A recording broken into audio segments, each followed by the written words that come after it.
All right, let's talk about Mike Evans, why don't we? I was originally going to make another Baker Mayfield film study just when I was coming up with ideas for videos to make for this week. And then as I was watching film, I kind of quickly realized, well, that's not fun. Let's stop making Mike Evans because, quite frankly, most of the completions were to Mike Evans anyways. He had over 80% of the total receiving yards in this game. He was their offense, and they didn't have much of a running game with the exception of a couple of nice runs by White, so his overall numbers looked good. But this was Mike Evans versus the Carolina Panthers, and Mike Evans won. Let's start off with this play. It's going to do a great job at showcasing what he can really do so effectively. So it's going to be a one-on-one matchup against J.C. Horn, a good corner. I mean, this is not an easy matchup whatsoever. So, okay, well, what is Mike Evans going to do here? Right off the bat, watch how Evans is going to get the inside leverage. It's fascinating, right? Because you think about him as such a big guy. Oh, he should probably want to make contact right at the line. But he also recognizes the reality of the situation. If you don't have to make contact at the line, don't make contact at the line. The inside leverage is the interesting part, though, because again, we know he's going towards the sideline. Wouldn't you want him to kind of get more in that position? Well, Evans uses route running as his primary trait. People talk about his height. Honestly, his best skill is his route running. That's what makes him so good.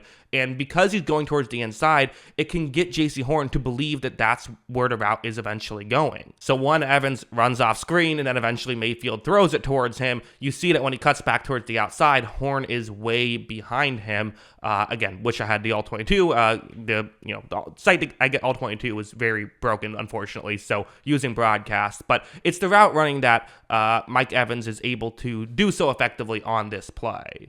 As you see, Mayfield hits Evans. Evans even turns upfield and picks up more yards after the catch. Yards after the catch, not always his specialty, but it certainly was in this game. More on that later, but really good stuff here from Evans. Also, something like this, in Moneyball, the book or movie, depending on which one you want to experience, Kevin Youkilis was coined the term the Greek god of walks because he walked so much, and they realized that that's a skill. It's not just luck. Well, I think you could easily coin Mike Evans the term the Greek god of pass interference because teams interfere with him constantly, and it kind of makes sense, right? He's so big, but he also gets you out of position. But there's one thing he does to help draw these penalties that a lot of people don't I think talk about is, I know Mike Evans is a big basketball fan. He kind of treats route running like a basketball player. So, okay, long setup there. What's the play? The play is going to be a play action. Mike Evans runs, over the middle. Okay, simple enough. Seen this a million times.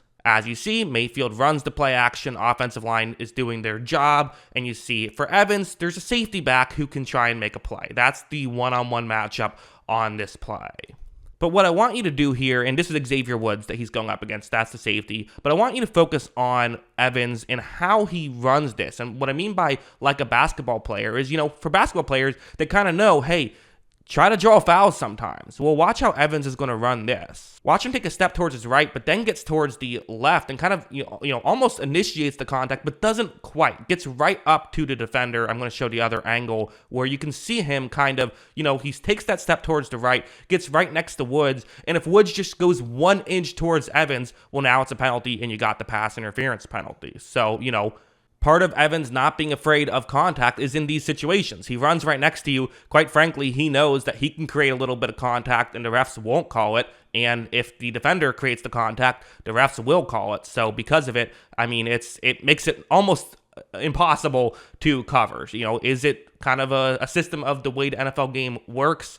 Sure, would it be great if the NFL, was a little bit more lenient on these types of plays? Sure, but as long as they're going to give you the calls, make sure you do what you can to get the calls, and that's what Evans does. Of course, there's plays like this, where this is going to be a 3rd down and 8 situation. It's once again man coverage, and part of why I think Evans has had the success he's had against Carolina recently is, it's been a different coaching regime. They do like to play man coverage, and, get Evans enough one-on-one matchups, he's going to, get some opportunities. Well, as you see, Mayfield takes the snap, and when you see Evans cut through his break, doesn't even really try too much on this one because he saw how far off the corner was playing him. Again, when you're covering Evans, and it's J.C. Horn, who, like I said, good corner, but when you're covering Evans, you have to be worried about getting burned deep, and when you're that worried about getting burned deep and there's no help, Well, it's hard to cover him, and he can just cut over the middle and get wide open. I mean, it is what it is. Really, I mean, I think kind of the book is out. You shouldn't be leaving him one-on-one. Like, I feel, we've seen that if you just double team Mike Evans, you win against the Tampa Bay Buccaneers. That's kind of been the story this season. So not sure exactly what Carolina was doing here, but still. Also, watch how Evans hangs on, takes a hit. I mean, that's not easy to do, but he does this pretty consistently. He makes it look easy. Not an easy guy to knock the ball out of his hands. Also, something like this, where it's going to be a 3rd down and 3 situation, but it's a bit of a unique scenario. So it's supposed to be zone coverage. You see the route that Mike Evans is running here. However, when Mayfield takes the snap, it's a blown coverage. I mean, Carolina completely screws this up to where only the safety can come over, and credit to him, getting over there quickly, realizing the situation, or maybe just trying to get over to help out against Mike Evans. That might be it as well. But if Mayfield makes a good throw here, this is an easy completion and potentially even a ton of yards if Evans can make a safety miss. Instead, it's a really badly thrown football. Xavier Woods, makes the catch, and hey, Mike Evans, he knows how to tackle as well. All that experience playing with Jameis all those years. But really, another example of if Evans was in a better situation, perhaps he could have gotten, more receiving yards here. I'm not giving Mayfield a ton of criticism. He's had a good year. This was a bad play by him. I think he had a rough game in this one, to be quite frank. But as a whole, I thought that, again, Evans was definitely carrying the team in a lot of ways. Of course, no better example than this one, the 75-yard touchdown. It's going to be, a relatively simple route. Evans is just going to run over the middle. You wouldn't think this could go for a touchdown. I also should mention the situation. 5 minutes left in the third quarter. Tampa Bay finds themselves down against the Carolina Panthers. So Panthers just had a long drive to take the lead. It's a concern right here for Tampa Bay. As you see, Mayfield's going to take the snap. You see right here, Evans, what he's doing so well is, like I said, his best trait, route running. What route is he running? There's no way you can tell from here. You have no idea. And that's such an important aspect of football, is not giving away what you're doing until you're doing it. Because then when he does cut, he is able to get the separation. And like I said, there's a window to make this throw for Mayfield. But when Mayfield does make the throw, Evans is able to just go, and there's no one past him at this point. One of the things that's kind of weird about Evans is he's never been the best yards after catch player, and it kind of makes some sense, right? He's fast, especially for his height, but he doesn't have the blazing speed like some other players do. He's not quite as twitchy as some other players are. He's mostly great route runner, tall, and incredibly fast for his height. But on this play, watch him blow by everybody. He is going to get into the end zone for a 75-yard touchdown. It was originally ruled out of bounds, but they overturned it. He did get the touchdown.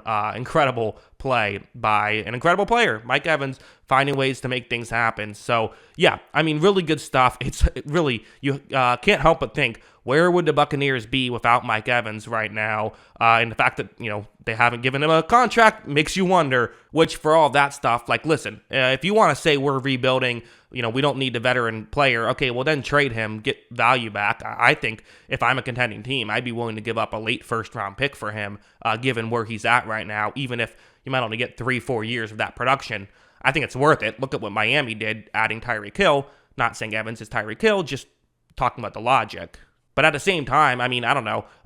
Mayfield's been fun this year, but if you want to try to get a young quarterback at a certain point, it'd be nice to have a guy like Mike Evans who can help grow that young quarterback. At the end of the day, in my opinion, wide receiver, the second most important position in football. If you got a future Hall of Famer at that position, I would keep him. So, yeah, those are my thoughts. What are yours? Let me know in the comments below. Always love hearing from you. And of course, as always, thanks for watching.